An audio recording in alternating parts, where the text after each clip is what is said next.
ಪಾಂಡವರ ಮೊಮ್ಮಗ ಜನ್ಮೇಜಯ ರಾಜ ಪ್ರತಿಷ್ಠಾಪನೆ ಮಾಡಿದಂಥ ಮೂರ್ತಿ ಇದು. ಅಲ್ಲಿಂದ ಪಾಂಡವರ ಕಾಲದ್ದು. ಅಲ್ಲಿಂದ ಈ ಕಡೆ ಈ ದೇವಸ್ಥಾನದ ಇನ್ನೊಂದು ಇತಿಹಾಸ ಅಂತಂದ್ರೆ ಎಷ್ಟು ದೊಡ್ಡದಾಗಿದೆ ಈ ಪಾದರಕ್ಷೆಗಳು, ಮುಟ್ಬೋದಾಕ?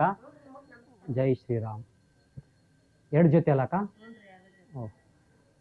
ನೋಡಿದ್ರು ಯಾವ ದೇವಸ್ಥಾನದಲ್ಲಿ ನಾನು ನೋಡಿರಲಿಲ್ಲ. ಇದೇ ನಾನು ಕದರಮಂಡಿಗೆ ಆಂಜನೇಯ ಕಾಂತೇಶ್ವರ ದೇವಸ್ಥಾನದಲ್ಲಿ ನಾನು ನೋಡ್ತಾ ಇರೋದು. ಹಾಯ್ ಹಲೋ ನಮಸ್ಕಾರ, ಎಲ್ಲರೂ ಹೇಗಿದ್ದೀರಾ? ನಾನು ಚೆನ್ನಾಗಿದ್ದೀನಿ ಗುರು, ನೀವು ಕೂಡ ಚೆನ್ನಾಗಿದ್ದೀರಿ ಅಂತ ಅನ್ಕೊಂಡಿರ್ತೀನಿ. ಇವತ್ತು ನಾನು ಹಾವೇರಿ ಜಿಲ್ಲೆ ಬ್ಯಾಡಗಿ ತಾಲೂಕಿನಲ್ಲಿದ್ದೀನಿ. ಬ್ಯಾಡಗಿ ತಾಲೂಕಿನ ಈ ಒಂದು ಹಳ್ಳಿಯಲ್ಲಿದ್ದೀನಿ. ಯಾವ ಹಳ್ಳಿ ಅಂತ ಹೇಳಿದ್ರೆ ಕದರಮುಂಡಲಿಗೆ ಗುರು. ಈ ಕದರಮುಂಡಲಿಗೆ ಅಂತ ಕೇಳಿದ ತಕ್ಷಣ ಎಲ್ಲರೂ ಗೊತ್ತಾಗ್ಬಿಡುತ್ತೆ, ಓ ಆಂಜನೇಯ ದೇವಸ್ಥಾನ. ಕರೆಕ್ಟು. ಇವತ್ತು ನಾನು ಕದರಮುಂಡಲಿಗೆ ಆಂಜನೇಯ ದೇವಸ್ಥಾನ ಹತ್ರ ಇದ್ದೀನಿ. ಸೊ ಈ ಒಂದು ದೇವಸ್ಥಾನದ ವಿಶೇಷತೆ ಏನು, ಇಲ್ಲಿಯ ಒಂದು ಮಹತ್ವವೇನು, ಈ ದೇವಸ್ಥಾನ ಹೇಗಿದೆ, ಇದರೊಳಗಿನ ಆಂಜನೇಯ ಮೂರ್ತಿ ಹೇಗಿದೆ, ಒಂದು ವಿಶಿಷ್ಟ ಇದೆ ಗುರು ಈ ಒಂದು ದೇವಸ್ಥಾನದ ಮೂರ್ತಿಯಲ್ಲಿ. ಏನದು ವಿಶಿಷ್ಟ, ಏನದು ವಿಶೇಷತೆ ಎಂದರೆ ಕದರಮಂಡಲಗಿ ಭಾರತದ ದಕ್ಷಿಣ ಕರ್ನಾಟಕ ರಾಜ್ಯದ ಒಂದು ಗ್ರಾಮ. ಇದು ಹಾವೇರಿ ಜಿಲ್ಲೆ ಬ್ಯಾಡಗಿ ತಾಲೂಕಿನಲ್ಲಿದೆ. ಈ ಊರಿಗೆ ಕದರಮಂಡಲಗಿ ಎಂದು ಹೆಸರು ಬರಲು ಕಾರಣ, ಪೌರಾಣಿಕ ಹಿನ್ನೆಲೆ ಪ್ರಕಾರ ಶ್ರೀ ಹನುಮಂತನು ಹುಟ್ಟಿದ ಕೂಡಲೇ ಸೂರ್ಯ ದೇವನನ್ನು ಹಿಡಿಯಲು ಹೋದನು. ಆದ್ದರಿಂದ ಕದರ್ ಎಂದರೆ ಕಿರಣಗಳು, ಮಂಡಲ ಎಂದರೆ ಕಿರಣಗಳ ಗುಂಪು ಅಥವಾ ಸಮೂಹ, ಮತ್ತು ಗಿ ಎಂದರೆ ಗಾಮೆನಿಸಿದನು ಎಂದರ್ಥ.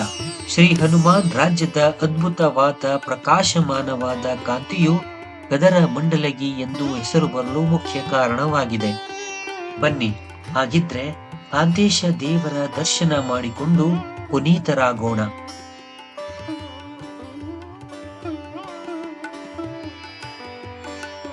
ಗುರು ಇದೇ ಒಂದು ಆ ದೇವಸ್ಥಾನ ಕದರಮುಂಡಿಗೆಯಲ್ಲಿ ವೆರಿ ಫೇಮಸ್ ಗುರು. ವರ್ಷಕ್ಕೊಂದ್ಸರಿ ಇಲ್ಲಿ ದೇವಸ್ಥಾನದಲ್ಲಿ ತುಂಬಾ ದೊಡ್ಡದಾಗಿ ಜಾತ್ರೆ ನಡೆಯುತ್ತೆ.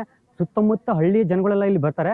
ನೋಡಿ, ಇವಾಗ ನಾನು ದೇವಸ್ಥಾನದ ಒಳಗಡೆ ಹೋಗ್ತಾ ಇದ್ದೀನಿ ಗುರು. ನಿಮಗೆ ಹಣ್ಣು ಕಾಯಿ ಹೂವು ಎಲ್ಲ ಇಲ್ಲೇ ಸಿಗುತ್ತೆ. ನೋಡಿ, ಇದೆಲ್ಲ ನೀವು ನೋಡಿರ್ಬೋದು. ಎಲ್ಲ ಆಂಜನೇಯ ದೇವಸ್ಥಾನಗಳಲ್ಲಿ ಆ ಎಳ್ಳು ಬತ್ತಿಯನ್ನು ಹಚ್ಚೋದು ನಿಮಗೆ ವಾಡಿಕೆ. ನಿನ್ನೆ ಶನಿವಾರ ಆಗಿರೋದ್ರಿಂದ ಸಖತ್ತಾಗಿ ಜೋರು ಇತ್ತಂತೆ. ಬಟ್ ನಾನು ಸಂಡೇ ಬಂದ್ಬಿಟ್ಟಿದ್ದೀನಿ. ಬನ್ನಿ ದೇವಸ್ಥಾನದ ಒಳಗಡೆ ಹೋಗೋಣ ಗುರು.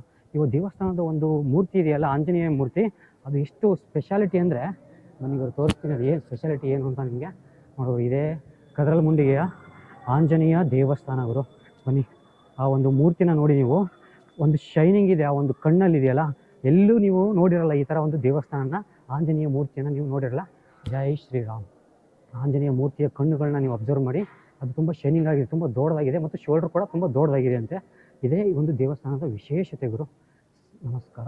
ನೋಡಿ, ಇಲ್ಲಿಂದ ದರ್ಶನ ಮಾಡ್ಕೊಳ್ರಿ ಗುರು. ಜೈ ಶ್ರೀರಾಮ್. ಕಾಣಿಸ್ತಾ ಇದೆಯಾ ನಮಗೆ ಆ ದೇವಸ್ಥಾನದ ಆಂಜನೇಯ ಕಣ್ಣುಗಳನ್ನು ನೋಡಿ. ತುಂಬ ದೊಡ್ಡದಾಗಿದೆ ಮತ್ತು ತುಂಬ ಶೈನಿಂಗ್ ಆಗಿದೆ ಅಂತೆ. ಬ್ರೈಟ್ನೆಸ್ ಆಗಿದೆ, ದೊಡ್ಡದಾಗಿದೆ ಅಂತ ಹೇಳ್ತಿದ್ದಾರೆ. ಆಮೇಲೆ ಒಂದು ಶೋಲ್ಡ್ರ್ ಇದೆಯಲ್ಲ, ತುಂಬ ದೊಡ್ಡದಾಗಿದೆ ಅಂತ. ವಿಶೇಷ ಇದೇ ದೇವಸ್ಥಾನದ ಒಂದು ವಿಶೇಷತೆ. ನೋಡಿ, ಈ ದೇವಸ್ಥಾನದಲ್ಲಿ ಪ್ರತಿ ವರ್ಷ ತುಂಬ ಜೋರಾಗಿ ನಡೆಯುತ್ತೆ ಗುರು. ಇದಕ್ಕೆ ಕಾಂತೇಶಾಯ ನಮ ಅಂದರೆ ಈ ದೇವಸ್ಥಾನದ ಆಂಜನೇಯ ದೇವಸ್ಥಾನ ಅಲ್ಲ, ಕಾಂತೇಶ. ಕಾಂತೇಶ ಅಂದರೆ ನಿಮಗೆ ಗೊತ್ತಿದೆ, ಒಂಥರ ಬ್ರೈಟ್ನೆಸ್ ಅಂತ, ಒಂಥರ ಶೈನಿಂಗ್ ಅಂತ ಏನು ಹೇಳ್ತೀವೋ ಅದಕ್ಕೆ ಕಾಂತೇಶ ಅಂತ ಒಂದು ಹೆಸರು ಬಂದಿದೆ. ಸೊ ಆಂಜನೇಯನು ಅಂತಾರೆ, ಕಾಂತೇಶ ಅಂತಾರೆ, ಮಾಲ್ತೇಶ ಅಂತಾರೆ. ಸೊ ಆಂಜನೇಯಗೆ ನಾನಾ ರೀತಿಯ ಹೆಸರುಗಳಿದವು, ನಿಮ್ಗೆಲ್ಲರಿಗೂ ಗೊತ್ತಿರತಕ್ಕಂಥ ಒಂದು ವಿಷಯ. ಬನ್ನಿಗಳು, ಸ್ವಾಮಿಗಳು ಈ ಒಂದು ದೇವಸ್ಥಾನದ ಇತಿಹಾಸ ಹೇಳ್ತಾರೆ. ಜೈ ಶ್ರೀರಾಮ್. ನಮಸ್ಕಾರ ಸ್ವಾಮೀಜಿ. ಈ ದೇವಸ್ಥಾನದ ಇತಿಹಾಸ, ಇಲ್ಲಿಯ ಮಹಿಮೆ ಏನು ಅಂತ ಸ್ವಲ್ಪ ತಿಳಿಸ್ಕೊಡಿ ನಮಗೆ. ಪಾಂಡವರ ಮರಿ ಮೊಮ್ಮಗ ಜನ್ಮೇಜಯ ರಾಜ ಪ್ರತಿಷ್ಠಾಪನೆ ಮಾಡಿದ್ದು ಮೂರ್ತಿ. ಅಂದ್ರೆ ಮನೋವ್ಯಾಧಿ ನಿವಾರಣೆಗೆ. ಮನೋವ್ಯಾಧಿ ನಿವಾರಣೆಗೆ ಪಾಂಡವರ ಮೊಮ್ಮಗ ಜನ್ಮೇಜಯ ರಾಜ ಪ್ರತಿಷ್ಠಾಪನೆ ಮಾಡಿದಂಥ ಮೂರ್ತಿ ಇದು. ಅಲ್ಲಿಂದ ಪಾಂಡವರ ಕಾಲದ್ದು.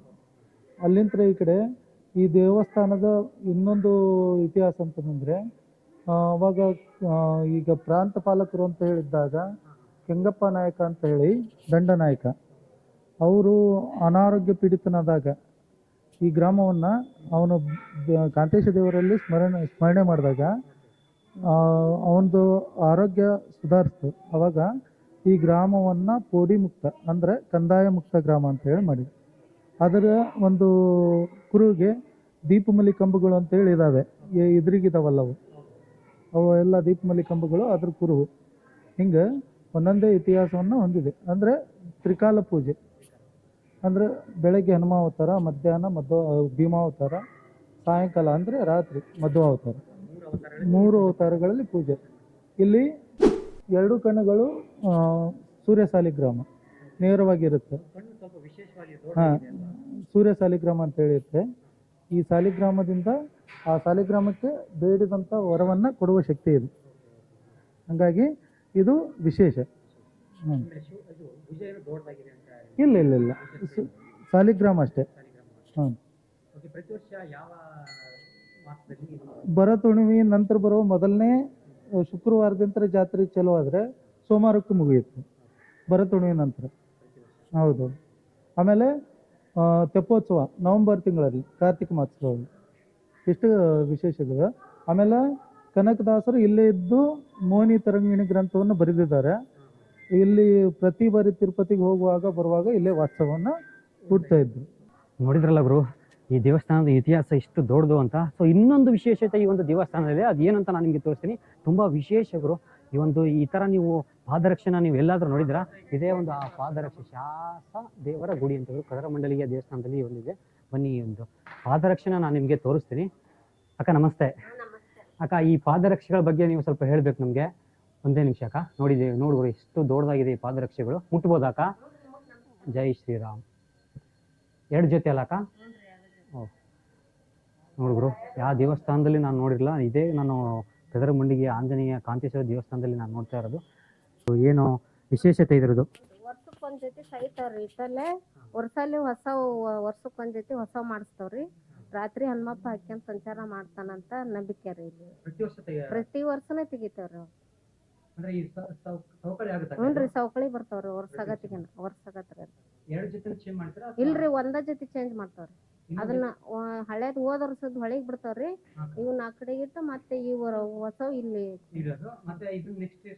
ಅಲ್ಲಿ ಹ್ಞೂನ್ರಿ. ಮತ್ತ ಅದೆಲ್ಲ ಕಾಣ್ತೈತಲ್ರಿ, ಕಿತ್ತೋಗಿ ಬರ್ರಿ ಅವೆಲ್ಲ ಸರ್. ಹ್ಞೂನ್ರಿ, ಸೌದೋಗಿರೋದ. ನೋಡಿದ್ರಲ್ಲ ಗುರು, ಆ ಒಂದು ಪಾದರಕ್ಷೆನ ಆಂಜನೇಯ ದೇವರು ಹಾಕೊಂಡು ಉಪಯೋಗ ಮಾಡುತ್ತಂತೆ ಗುರು. ಅಂದರೆ ರಾತ್ರಿ ಒಂದು ಅನುಭವ ಆಗಿದೆ ಅಂತ ಅವರು ಹೇಳ್ತಾ ಇದ್ದಾರೆ. 1 ವರ್ಷ ಆದಮೇಲೆ ಅದನ್ನ ಒಂದು ಜೊತೆನ ಚೇಂಜ್ ಮಾಡ್ತಾರೆ. ಅಲ್ಲಿ ನಮಗೆ ಕಾಣ್ತಾ ಇರ್ಬೋದು ನಿಮಗೆ ಆ ಒಂದು ಸೌದು ಹೋಗಿರೋ ಒಂದು ಚಪ್ಪಲಿನ ನೀವು ಅಲ್ಲಿ ಪಾದರಕ್ಷೆನ ನೀವು ನೋಡಿದ್ರಿ. ಒಂದಾದ ತಕ್ಷಣ ಒಂದೊಂದು ಬೇರೆ ಚೇಂಜ್ ಮಾಡ್ತಾರೆ ಅಂತ ಅವ್ರು ಹೇಳಿದರು. ಸೊ ಇಲ್ಲೊಂದು ಕಲ್ಯಾಣಿ ಇದೆ ಗುರು. ನನಗೆ ಈ ಕಲ್ಯಾಣಿ ಹತ್ರ ನಾನು ಇನ್ನೂ ಕರ್ಕೊಂಡು ಹೋಗ್ತೀನಿ. ಅದು ಓಪನ್ ಇಲ್ಲ, ಬಟ್ ಕ್ಲೋಸ್ ಮಾಡಿದಾರಂತೆ. ನೋಡೋಣ ಹೇಗಿದೆ ಆ ಕಲ್ಯಾಣಿ. ತುಂಬ ವಿಶೇಷತೆ ಇವರು ಈ ದೇವಸ್ಥಾನದಲ್ಲಿ. ಆ ಕಲ್ಯಾಣಿನ ತೋರಿಸ್ಲಾ ನಾನು ನಿಮಗೆ? ತೋರಿಸ್ತಾ ಇದ್ದೀನಿ ನೋಡಿ ಗುರು. ಕ್ಲೋಸ್ ಆಗಿದೆ, ಓಪನ್ ಇಲ್ಲ ಅದು ದೇವಸ್ಥಾನದ ಕಲ್ಯಾಣಿ. ನೋಡಿ, ಗೇಟ್ ಎಲ್ಲ ಕ್ಲೋಸ್ ಮಾಡಿದ್ದಾರೆ. ಬಟ್ ಹೊರಗಡೆಯಿಂದ ನಾವು ಇಲ್ಲಿ ನೋಡ್ಬೋದು. ತುಂಬ ಜಾಸ್ತಿನೇ ಇದೆ ನೀರು, ಬಟ್ ಒಳಗಡೆ ಪ್ರವೇಶ ಇಲ್ಲ ಗುರು. ಬೇಬಿ ದೇವಸ್ಥಾನದ ಯಾವುದಾದ್ರೂ ಪೂಜೆ ಪುನಸ್ಕಾರ ಅಥವಾ ಏನಾದರೂ ಜಾತ್ರೆ ಇದ್ದಾಗ ಮಾತ್ರ ಓಪನ್ ಮಾಡ್ಬೋದು ಅಂತ ಅನಿಸುತ್ತೆ ನಿಮಗೆ. ಇವಾಗ ಯಾರಿಗೂ ಇಲ್ಲಿ ಒಳಗಡೆ ಹೋಗೋದಕ್ಕೆ ಬಿಟ್ಟಿಲ್ಲ. ನೀವು ನೋಡ್ತಾ ಇರ್ಬೋದು, ಸಕ್ಕತ್ತಾಗಿದೆ ಗುರು ಕಲ್ಯಾಣಿ. ಎಲ್ಲ ಬಿಳಿ ಬಣ್ಣ ಹೊಡೆದು ಮೆಟ್ಲುಗಳು. ಅಲ್ಲಿ ಹತ್ರ ಹೋಗೋದಕ್ಕೆ ಆಗೋದಿಲ್ಲ. ಅಲ್ಲಿಯೂ ಕೂಡ ಮಿಸ್ ಹಾಕಿದ್ದಾರೆ ಇವರು. ಇಲ್ಲಿ ಕೂಡ ಮಿಸ್ ಹಾಕಿದ್ದಾರೆ. ನಾವು ಹತ್ರ ಹೋಗೋದಕ್ಕೆ ಆಗೋದಿಲ್ಲ. ನೋಡ್ತಾ ಇದ್ರಿ ನೀವೆಲ್ಲ. ಇಲ್ಲೆಲ್ಲ ಬಂದು ಆರಾಮಾಗಿ ದರ್ಶನ ಮಾಡಿಕೊಂಡು, ಶನಿವಾರ ಅಂತೂ ಸಖತ್ತು ಜನ ಇರ್ತಾರೆ ಇವರು. ಇವತ್ತು ಕಡಿಮೆ, ಇವತ್ತು ಭಾನುವಾರ ನಾನು ಬಂದಿರೋದು. ಬಟ್ ಶನಿವಾರ ಅಂತೂ ಹೆವಿ ಜನ ಇರ್ತಾರೆ. ಯಾಕೆಂದರೆ ಆಂಜನೇಯ ದೇವಸ್ಥಾನ ತುಂಬ ಪವಾಡ ಇರ್ತಕ್ಕಂಥ ಒಂದು ದೇವಸ್ಥಾನ ಆಗಿರೋದ್ರಿಂದ ಇಲ್ಲಿ ಶನಿವಾರ ಅಂತೂ ಸಖತ್ತು ಜನ ಇರ್ತಾರೆ. ಇಲ್ಲಿ ಪ್ರಸಾದ ಕೂಡ ಇದೆ ಇವರು. ಬನ್ನಿ, ಅನ್ನ ಪ್ರಸಾದ ಇವತ್ತು ಭಾನುವಾರ ಯಾವಾಗಲೂ ಇರುತ್ತೆ ಅನಿಸುತ್ತೆ. ಮೇ ಬಿ ಕೇಳೋಣ ಪ್ರಸಾದ ಯಾವಾಗಲೂ ಇರುತ್ತೇನೋ. ಯಾವಾಗಲೂ ಇರುತ್ತಣ್ಣ ಪ್ರಸಾದ? ಯಾವಾಗಲೂ ಇರುತ್ತಾ? ಪ್ರತಿದಿನ ಇರುತ್ತಂತೆ ಗುರು ಪ್ರಸಾದ ಇಲ್ಲಿ. ಬನ್ನಿ, ಪ್ರಸಾದ ಸಿಗೋದೇ ಕಷ್ಟ ಗುರು. ದೇವಸ್ಥಾನದಲ್ಲಿ ಪ್ರಸಾದ ಸಿಗ್ಬೇಕಂದ್ರೆ ಪುಣ್ಯ ಮಾಡಿರಬೇಕು. ನಾನು ಪ್ರಸಾದ ತಗೊತಾ ಇದ್ದೀನಿ.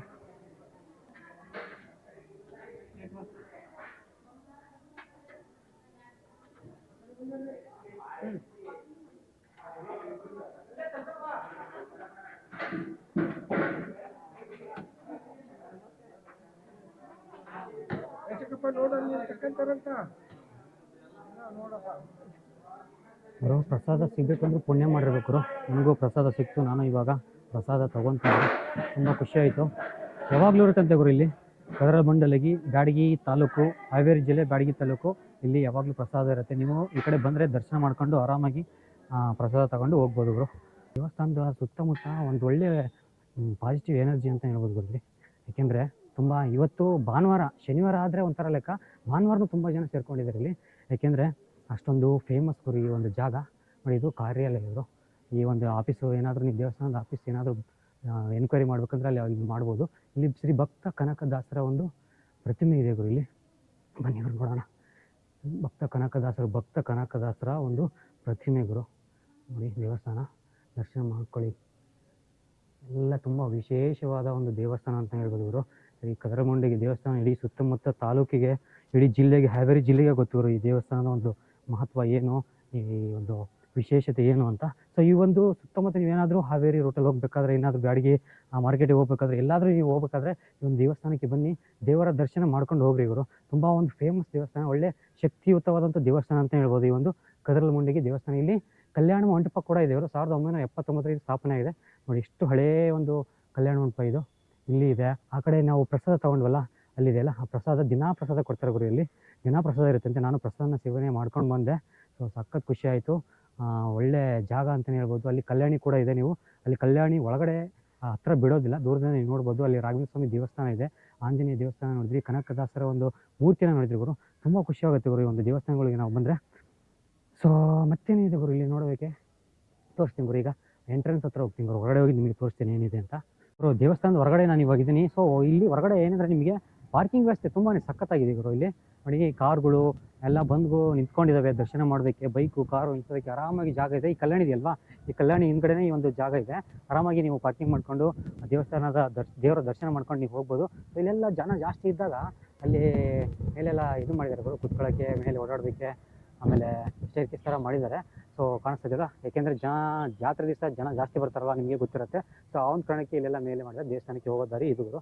ಈ ಒಂದು ಕದರಮಂಡಲಿಗೆಯಲ್ಲಿ ಶ್ರೀ ಆಂಜನೇಯ ನಿಲ್ಲಿಸಿದಾನೆ ಗುರು. ಇದಕ್ಕೆ ಕಾಂತೇಶ ಅಂತ ಹೆಸರಿದೆ ಗುರು. ಆಂಜನೇಯ ಶ್ರೀ ಕಾಂತೇಶ ಸ್ವಾಮಿ. ಕಾಂತೇಶ ಅಂದರೆ ನಿಮಗೆಲ್ಲರಿಗೂ ಗೊತ್ತೇ ಇದೆ, ಒಂಥರ ಆ ಬ್ರೈಟ್ನೆಸ್, ಶೈನಿಂಗು, ಹೊಳೆಯೋದು ಅಂತಲೇ ನಾವೆಲ್ಲ ಏನು ಹೇಳ್ತೀವೋ. ಸೊ ಹಾಗಾಗಿ ಈ ಒಂದು ದೇವಸ್ಥಾನಕ್ಕೆ ಕಾಂತೇಶ ಅಂತ ಹೆಸರು ಬಂತು. ಕದರಮಂಡಿಗೆ ಈ ಒಂದು ದೇವಸ್ಥಾನ ತುಂಬ ಸಖತ್ ಫೇಮಸ್ ಗುರು. ಸೊ ಈ ಒಂದು ವಿಡಿಯೋ ನಿಮಗೆ ತುಂಬ ಇಷ್ಟ ಆಗಿದೆ ಅಂತ ಅಂದ್ಕೊಂಡಿರ್ತೀನಿ ಗುರು. ಸಖತ್ತು ಫೇಮಸ್. ಈ ಜಾಗಕ್ಕೆ ಏನಾದರೂ ಬಂದರೆ ನೀವು ಒಂದ್ಸರಿ ಈ ದೇವಸ್ಥಾನ ವಿಸಿಟ್ ಮಾಡಿ. ಸೊ ಈ ಒಂದು ವಿಡಿಯೋ ಇಷ್ಟ ಆಗಿದೆ ಅಂದ್ಕೊಂಡು ದಯವಿಟ್ಟು ನಮ್ಮ ಚಾನಲ್ಗೆ ಸಬ್ಸ್ಕ್ರೈಬ್ ಮಾಡ್ಕೊಳ್ಳಿ ಮತ್ತು ಬೆಲ್ ಐಕನ್ನ ಕ್ಲಿಕ್ ಮಾಡ್ಕೊಂಡು ಆಲ್ ಅಂತ ಸೆಲೆಕ್ಟ್ ಮಾಡಿ. ಮತ್ತೆ ಬೇರೆ ವಿಡಿಯೋದಲ್ಲಿ ಸಿಗ್ತೀನಿ. ಅಲ್ಲಿವರೆಗೂ ಹ್ಯಾಪಿಯಾಗಿರಿ, ಹೆಲ್ದಿಯಾಗಿರಿ, ಖುಷಿಯಾಗಿರಿ, ನಗ್ನಾಗ್ತಾ ಇರಿ ಆ್ಯಂಡ್ ಒಳ್ಳೇದು ಮಾಡಿ. ಥ್ಯಾಂಕ್ ಯು ಸೊ ಮಚ್ ಎಲ್ರಿಗೂ.